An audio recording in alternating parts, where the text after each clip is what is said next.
जी अस्सलाम वालेकुम, की हाल है जनाब सब दोस्तों का। उम्मीद करना तुसी सारे बिल्कुल ठीक होवोगे और मैं भी अल्लाह दे फजलो करम नाल बिल्कुल ठीक ठाक हाँ। और अज एक और नवा वीडियो लैके जनाब तुहाडी खिदमत च हाज़र होया। दोस्तों अगे भी तुहाडे नाल शेयर कीता सी और काफ़ी अरसा यूरोपां धक्के खाण दे बावजूद जिंदगी का सुकून स्वीडन च आके मिले है। और नाल ही दूसरी एक गल और भी करांगा कि सुकून बड़ी मुश्किल ना मिलता है। जिस वे नवा बंदा आंदा है स्वीडन बहुत मुश्किल है, सैटअप बहुत मुश्किल है। तुसी यकीन करो जिस वे आवोगे तुसी अक जाओगे, आखोगे कि कित्थे आ गया मैं यार, कित्थे फस गया मैं। बड़ा कोई तुहाडे ज़हन च आवेगा। मैं खुद एक बारी नस गया सी, नहीं दिल लगा, फिर आया। और जिस वे तुहाडा सुभाव बनता है कि काम का जॉब बन जाता है, स्वीडन जी मौज किधरे नहीं है।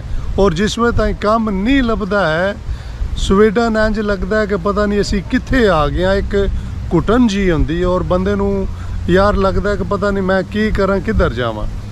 तो खैर जनाब अगे भी तुहाडे नाल शेयर कीता सी 20 साल 21 साल यूरोपां धक्के खा के जिंदगी का सुकून स्वीडन च आया। और यकीन करो जेड़े खास कर फैमिलियां दा और ये वो असी आखने ना फैमिली मंगा ली, किकन उदा दां दे किराया खर्चे ये वो बड़ियां चीज़ां ज़हन च आंदियां। और मेरी एक और गल भी याद रखो, असी मुसलमान हाँ, साडा अकीदा है जेड़ा भी कोई जी आमदा है, फैमिली आमदी है, बच्चे आमदे ने, वो अपना रिजक लैके आमदे ने। और ये बिल्कुल हकीकत है। और अल्हम्दुलिल्लाह मैं खुद इत्थे फैमिली बुलाई सी, बच्चा मेरा के नाल दा इत्थे होया, मनु 1.5 साल छुट्टियां हुईयां और मनु जॉब लभी, ब्रिंग जॉब लभी।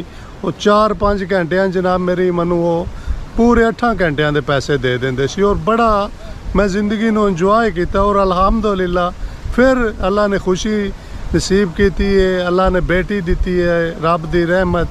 तो फिर इन्हां दा कानून है अगर बच्ची बच्चा इत्थे हुंदा जनाब तुहानू 480 दिन छुट्टियां बनदियां ने, 1.5 साल तो उत्ते 1.5 साल कर लवो। तो यह चीज़ां साडा दिल करदा काश साडे मुल्क च भी आवन।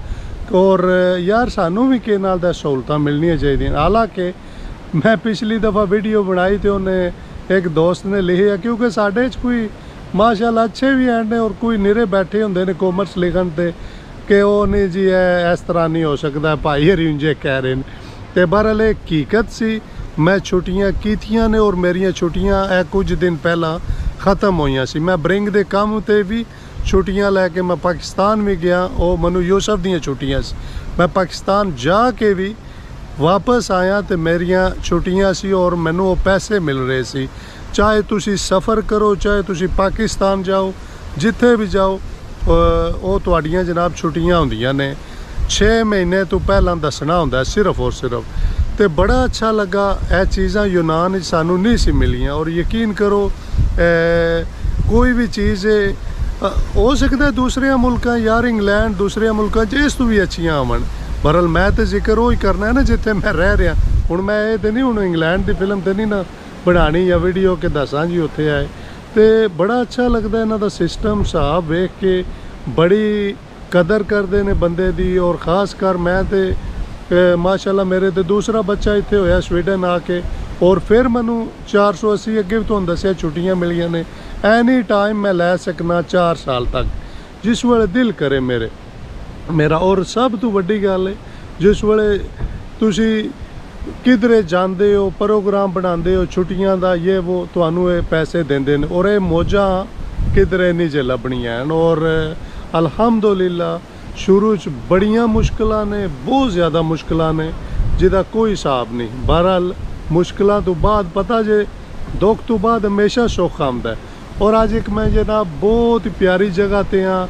और यकीन करो है मेरे पिछे तुसी जिहड़ी कश्ती वेख रहे हो और बड़ा प्यारा व्यू है झील दा। और आवाज़ इतनी कुछ ज़्यादा चल रही है, काफ़ी शोर आमदा होना पे। बहरहाल मैं क्या यार चलो इन्हां नाल वीडियो शेयर करने दोस्तों नाल। और मनु अच्छा लगता है मैं बाहर आके वीडियो बनाना, क्योंकि काफ़ी चीज़ां जड़ियां ने वो मैं चाहना यार लाइव तुहानू दसा। और इस वास्ते मेरी कोशिश यही होंदी है कि तकरीबन मेरे वीडियो बाहर ही बने होंगे और यही गल्लां मैं हालांकि अंदर रह के दस सकना बरल नहीं मैनू खुशी होंदी है कि यार चलो मैं बाहर तुहाडे नाल लाइव गल्लां करना। तो यूसुफ दियाँ माशाल्लाह छुट्टियां जनाब है तुहानू दस्सिया पिछे जे खत्म हुई ने और फिर नवीं छुट्टियां मेरिया शुरू भी हो गई ने और ये छुट्टियां ने तकरीबन 14 कुछ यूरो चाह देंगे ने और एक बच्चे का 125 यूरो है। हुण 2 बच्चे ने समझो 250 यूरो है 1500-1600 यूरो तुहाडा महीने का बन जाता है। तो अल्हम्दुलिल्लाह तकरीबन तुहाडा गुजारा अच्छा हो जाता है और 480 दिन ने अगर तुसी कई दोस्तों इन्हां चीज़ों का नहीं पता होंदा और ये तुहाडा हक के बेनीफिट ने ये तुहानू लैने चाहिए ने और ये सहूलतां काश साडे पाकिस्तान च होंदियां सानू खुशियां होंदियां यार चलो बंदा किस टाइम अपने जिहड़े बच्चों नू टाइम दे सकता है क्योंकि साडे पाकिस्तान च भी ऐसियां ड्यूटियां ने जिन्हां ते बड़ा मुश्किल टाइम घरदियां नू देना और बच्चों नू छुट्टी आवना बस फिर टुर जाना। तो इत्थे फिर यकीन करो इन्हां दियां चीज़ां वेख के मैनू बड़ी खुशी हुई और बड़ा अच्छा लगा और मैं छुट्टियां लै चुकिया काफ़ी यूरोपां च बड़े धक्के खादे ने यूनान स्पेन फ्रांस इटली सारिया मुल्कां दियां सैरां कीतियां न। बहरहाल इत्थे आके सैटअप बड़ा मुश्किल है इहदे कोई शक नहीं पर जिस वे तुहाडा सैटअप बन जाता है ना यकीन करो तुहाडियां मौजां ही मौजां ने।